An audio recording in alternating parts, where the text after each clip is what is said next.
Ma'am, other matters po sana. Yep. Are you satisfied by yung naging actions ng Department of Energy after the Protect hearing last Monday? And after mo sila i-call out dun sa mga specific issues na ni-raise mo? Hindi, meron kasi nagreklamo sa akin, hindi daw mapirmahan yung kanyang kontrata ba yun o approval sa additional energy something, di ko naman masyadong maintindihan. Mabilis lang. Sabi, ma'am, 2 araw lang silang pumapasok dyan sa PNOC at DOE. Hindi ka makapagpapirma. Sabi ko, ganun ba? Sure ka? Sila pa yung lead agency, sila pa yung 2 araw. Nagulat ako. Nung chinek ko, talagang may department order. Naloka naman ako doon. Sabi ko, ba't ganun? Sabi nila, work from home. Pero yung buong gobyerno, 4 days lang. Kasi yun ang utos ng OP Di syempre, susunod sa Pangulo. Pagkatapos yung private sector nga, ngarag na ngarag. Kaya 5 days pa rin. Hindi nga nagbawas yung private sector halos Kaya nagulat ako yung lead agency, ba't ganun? Sabihin ng work from home. Yung pagpapapirma ng kontrata, yung mga approval, hindi naman pwedeng by remote yung mga ganyan. Do you also accept yung reasons naman na executive kung bakit yung emergency powers, ang grinant lang na excise tax relief ay sa LPG at kerosene, yung diesel at yung gasoline, which is yung mas kailangan ng mas marami, hindi sinama? Pikon na ako kasi minadali kami ng bonggang-bongga dito. Hindi man kami hinayaan magdebate ng sapat. Kasi ako, nung pinagpipilitan niyang excise tax ng emergency, pinapaliwanag ko at nais ko sana magkipagdebate na yung excise tax, magbe-benepisyo dyan yung mga dambuhalang oil companies. Hindi naman dadagundong yan sa mga customer. Kaya sinasabi ko na baka hindi yan ang tama. Tapos wala pang income, walang revenue, walang koleksyon ng gobyerno para ipamahagi on a targeted and focused basis sa mga talagang hirap na sektor. Kaya wala, no opportunity to debate. O sige, adi umalis na ako noon at sabi nila, pinasa na daw yung sa excise tax. O di sige. At sabi ko, aralin ninyo sana yung VAT. Sabi na, napakahirap niyan, may input-output. Mahirap nga, pero kayang gawin. At point of sale yan, ramdam kagad yung 6 pesos, 7 pesos, kung ano maibabawas. Ramdam kagad sa gas station. Walang nakikinig Sabi nila, basta kailangan, emergency. O sige, alis na lang ako para wala nang ingay.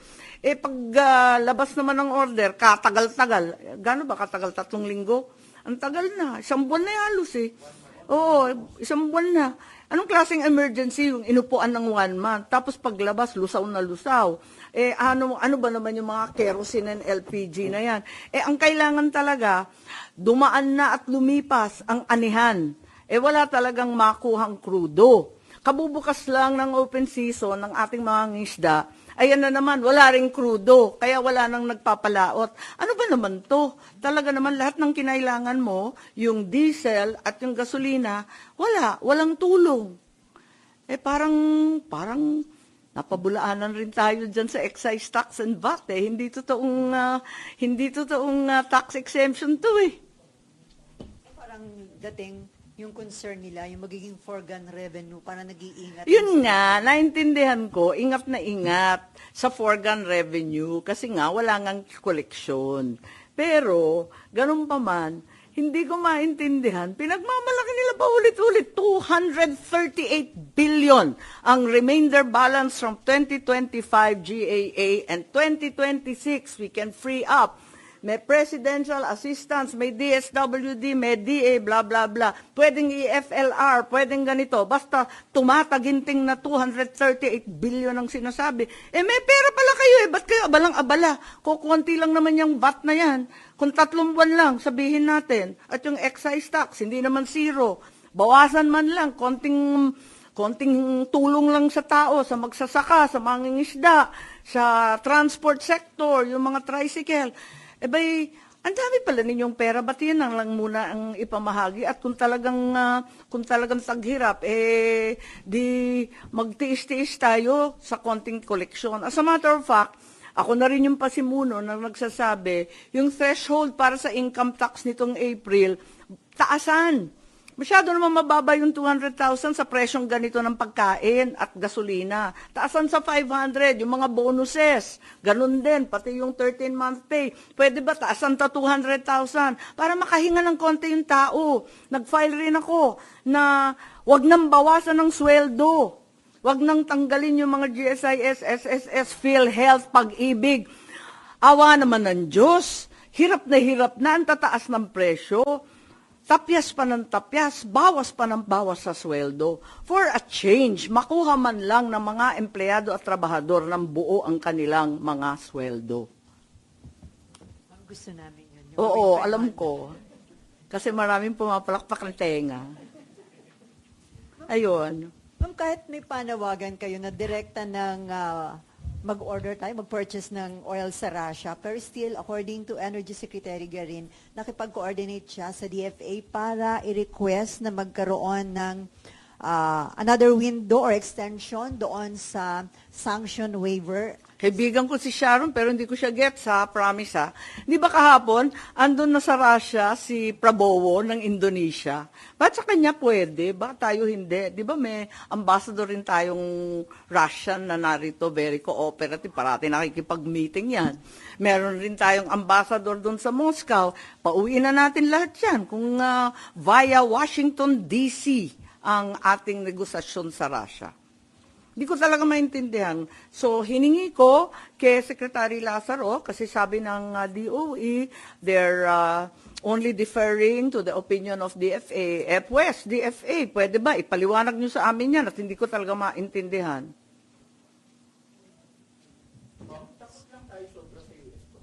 Hindi ko alam sa kanila. So, ang implication nun, mas magiging... Pero hindi tayo takot mabomba. Halabira pa rin ang EDCA. So, pagka ganun, mas mabagal yung proseso ng pag... Di ba emergency nga, urgent nga? Di ba? Sabi nga sa Jensan, sa Zamboanga, wala na, patay na ang industriya ng commercial and even municipal fishing. Wala na sa 1 linggo. Uuwi na sila lahat, wala nang kayang bumili ng krudo. At ang sabi, hindi, kasi kailangan pumunta sa Washington, D.C., kausapin yung, State Department, Department of Trade, Department of, maraming department, 2 department ang sinabi, nakalimutan ko na nayamot ako Basta 2 department ang pakikisuyuan doon sa US, tapos babalik yung ambassador natin sa Washington, tapos pupunta na naman sa Russia kung okay ba, tapos mangungontrata tayo. Ano ba yun? Ang gulo-gulo. Bakit yung Petron? Dire-diretso si Ramon Ang nakapagdala ng ikalawa ng shipload para sa Petron. Bakit kaya ng private, hindi kaya ng gobyerno? Di ko gets. Ma'am, ipagdating po kaya sa mga paayuda, kahapon po kasi sabi ni Senator Tulfo, concern niya yung pag-sustain ng ayuda. Pag na-trigger din daw po sakaling bayanihan, saan daw po kukunin yung pera para sa mga sektor. Do you have the same sentiment po? Oo, totoo naman, may hangganan talaga ang pagbibigay ng ayuda, unfortunately. At yun nga, ang pinangangambahan. Pero wag naman idamot yung 238 billion. Andyan na yan. Ikalawa, sino bang binibigyan? Kasi nalilito ako kasi 'di ba transport, agri, fisheries, mga commuter, yan ang dapat talaga bigyan kaagad.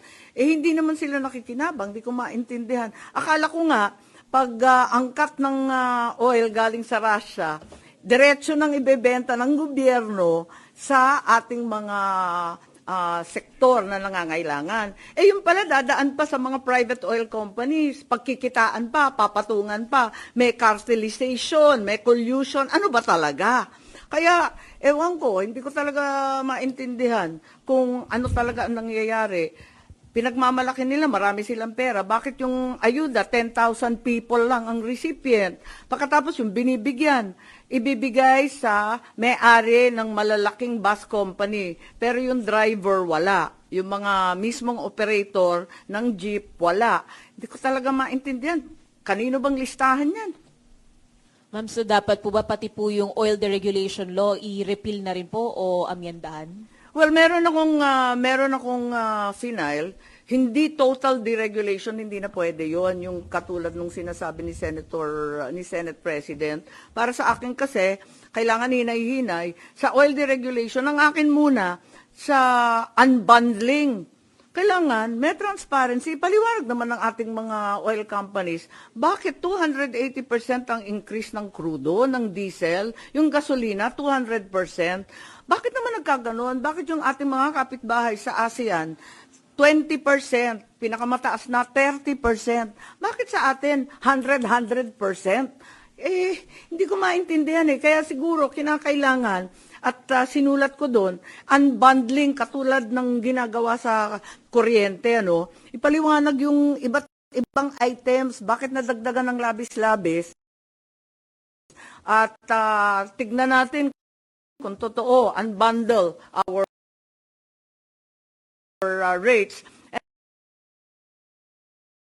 rates and at the same time conduct hearings. Kapag magtataas, sasabihin na naman, 'di ba, next week meron na namang pagtaas ng presyo. Karo-rollback lang, itataas na naman. Ano ba ito? Parang nakakahilo na tong tsubibong to. Next week, sabi, tataas na naman. May paliwanag ba? May hearing ba? Nag-audit ba yung DOE? Bakit basta-basta na lang magpapahiwatig ng ganon?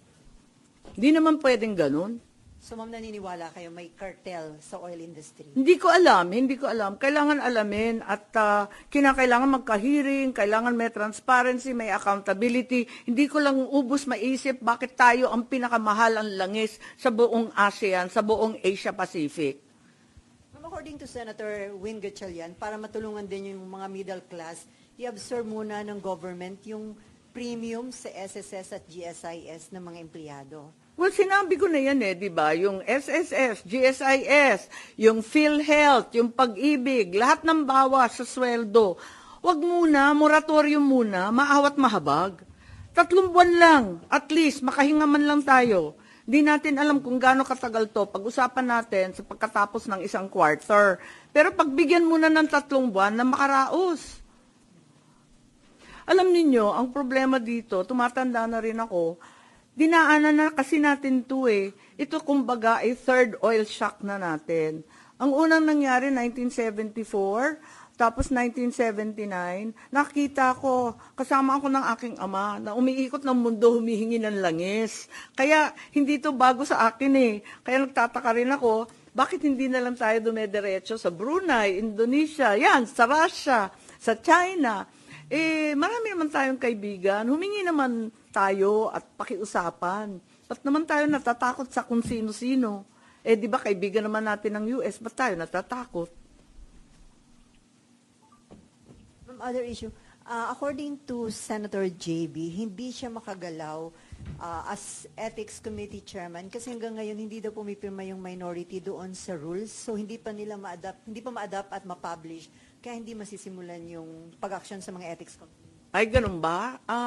Hindi ko alam, hindi ko sure. Hindi ko pa siya nakakausap tungkol dyan. Pero member ka ma'am na Ethics Committee? Yes. 3 ba kami? Si BG, si Marcoleta, saka ako.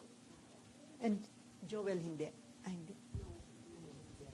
Okay. Parang kaming 3. So ma'am, hindi ka pa pumipirma dun sa rules? Hindi ko alam, kasi ilang beses na pinaltan eh. Hindi ko na maalala. Kailangan siguro mag-usap, hindi ko alam. Pero handa kang pumirma latest. dun ma'am sa rules? I don't know, ano ng latest version kasi? Yung rules po ang pinapalitan, hindi po yung composition ng committee. Hindi, wala talagang pinapalitan. Talaga mapirma.